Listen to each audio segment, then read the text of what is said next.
If your crown is opened, then even the unlimited energy is coming from the root chakra. Unlimited energy, infinite energy. There's no any problem because you have not any blockages. That is just flowing freely.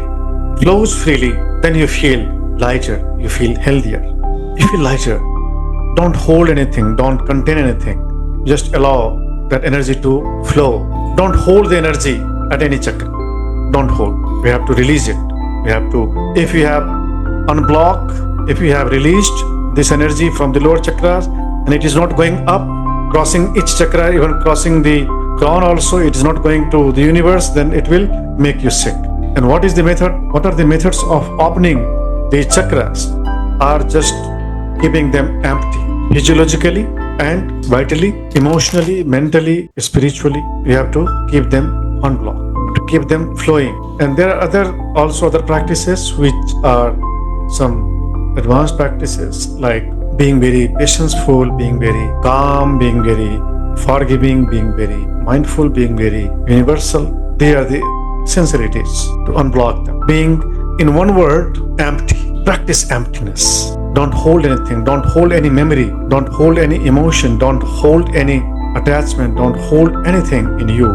Because if you're holding anything in your mind, that will create blockage in your mental world, then subsequently in your intellectual world, and subsequently the pranic world, then physical world, and in your material world. So we have to keep neat and clean. These are the techniques of keeping your chakras in a healthy state, and also keep assessing yourself. Assessment. Assess where my energy is stuck. You can easily feel that my energy is stuck in my abdomen or in my heart or in my throat or in my third eye or my crown. You can easily feel. If you have heaviness, that means energy is stuck there. Sometimes you have heaviness in your belly, sometimes in your lungs area, sometimes in your throat, sometimes in your head, and we have to keep it fully, unblocked. And if that is unblocked, that means there is no heaviness. It is very lighter, very light head. Okay, so these are the methods, and every day you start with practices, grounding practices, means the asana practices ground you. All the asana practices, whatever are physical practices, they ground you. And when you are speaking, then you are not grounded. Your energy is here, but at the same time, you can keep yourself grounded even when you are speaking.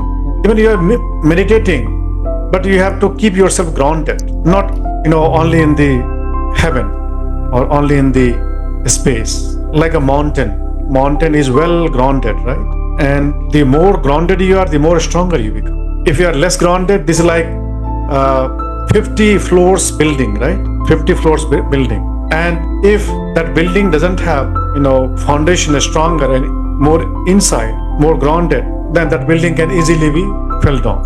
Like a tree also. The taller tree has, longer roots inside the earth.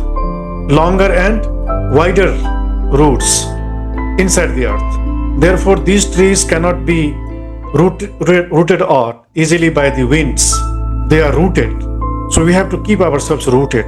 Rooting or grounding or foundation, all these are synonyms, right? We have to keep them very stronger. And what is that? You see Buddha sitting, this posture. If you meditate in a standing posture, then you may not feel grounded.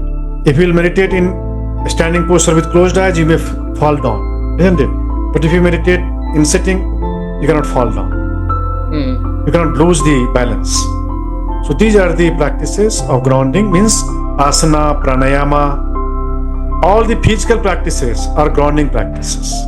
All the worldly practices are grounding practices, Worldly practices means you take care of the people, you love the people, you meet the people, So that will keep you grounded. There are some yogis who don't come into the society, some sages. They live in the caves, they don't come into the public. Therefore, they are not grounded. They may have ego also.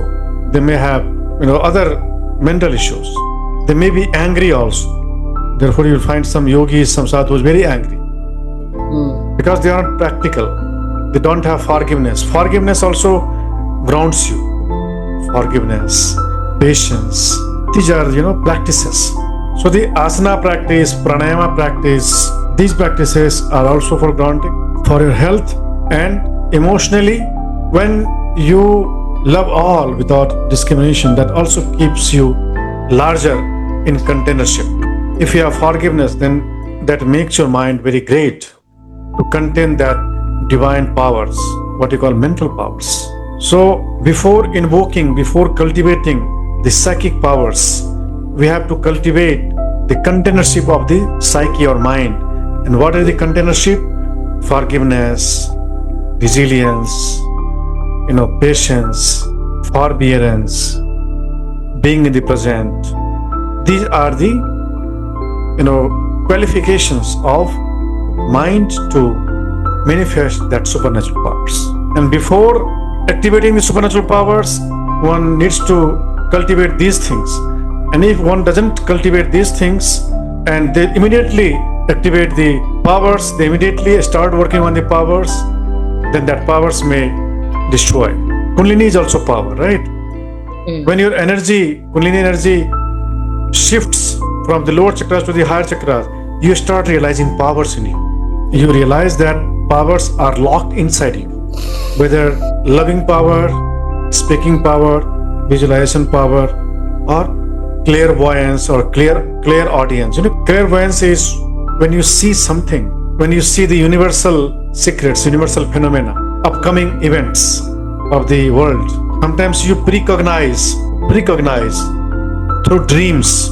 Sometimes in dream you see some things to happen in the future. These are mental powers. Sometimes in meditation, when your meditation is developed, then in meditation you can see a lot of things which are unbelievable for normal people. But that is possible through meditation only. And meditation is not possible if energy is dwelling in the lower chakras. We have to activate the energy and we have to uplift, we have to upgrade, we have to take it into the crown and from crown to the universe. When you take your energy into the universe, then your meditation becomes advanced. When you sit in meditation for hours and hours without getting upset, if you'll ask somebody to meditate for 5 minutes whose minds are very wavering or jumping like monkey mind, such people cannot sit in meditation, and such people are not fit for any responsibilities or any prestigious posts like secretary or president. Such people cannot become secretary or president or leader. Such people cannot become a chief of an organization or chief executive officer or chief of any such things. Why? Because that people's mind or that person's mind is not focused. Meditation enables you to become very VVIP, very, very important person. And what is meditation? Meditation is control of mind. Meditation is focus of mind. Meditation is you just have patience, you just have broad thinking, broad mind, very broad.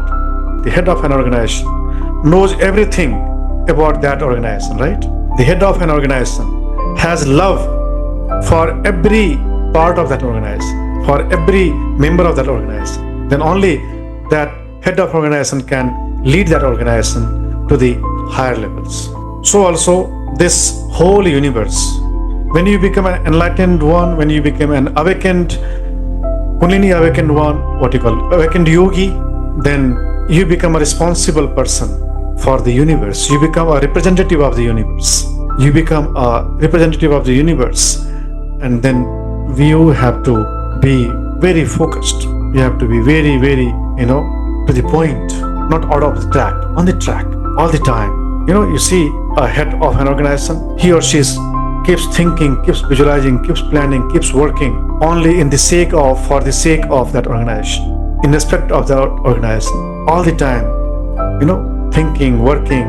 So also a universal person is always universal, thinks about universe, plans about the universe.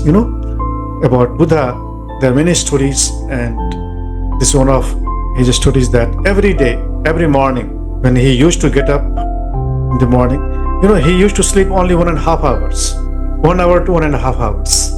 And all the time, some days 1 hour, some days 1.5 hours. So 23 hours or 22.5 hours he used to work for the universe. Now you can think about him. Work for the universe. Sometimes he used to go to a heaven to teach somebody. And his work was teaching, right? His profession was teaching. Like you are going to be a teacher. I am a teacher, right? So you are also a teacher.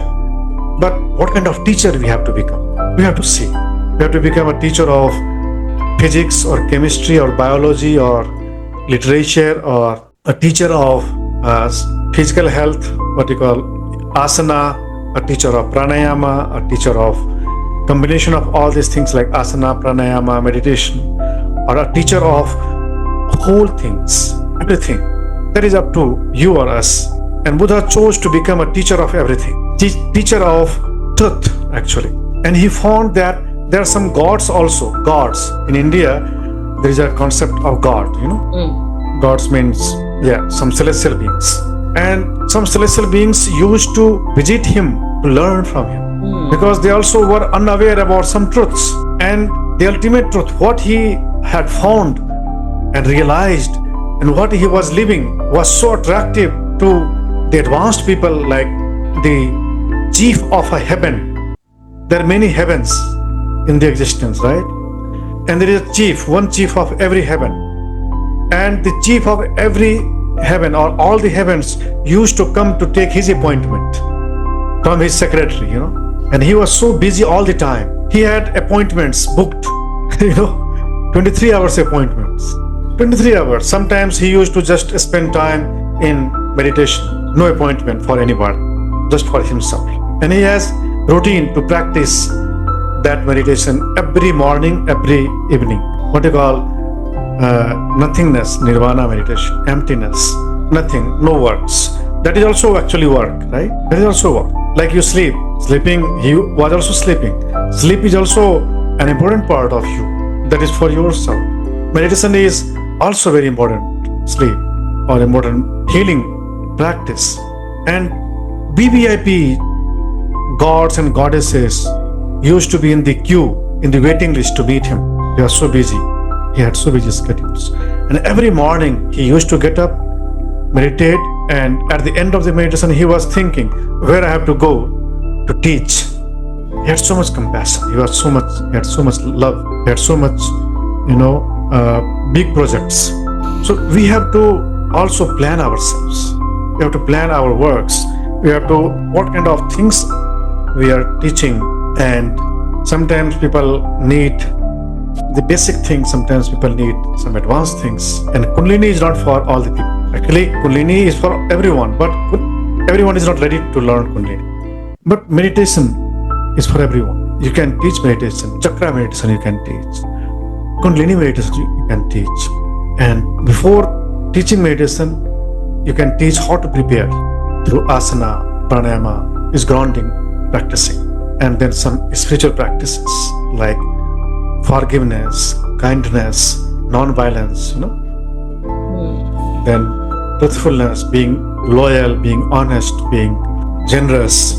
So these are the things which come first. In Patanjali's Ashtanga Yoga, if you remember, Yama and Niyama. Yama is the first, Niyama is the second. Then asana, pranayama, pratyahara, dharana, dhyana, samadhi, right? So we have to teach ourselves into these things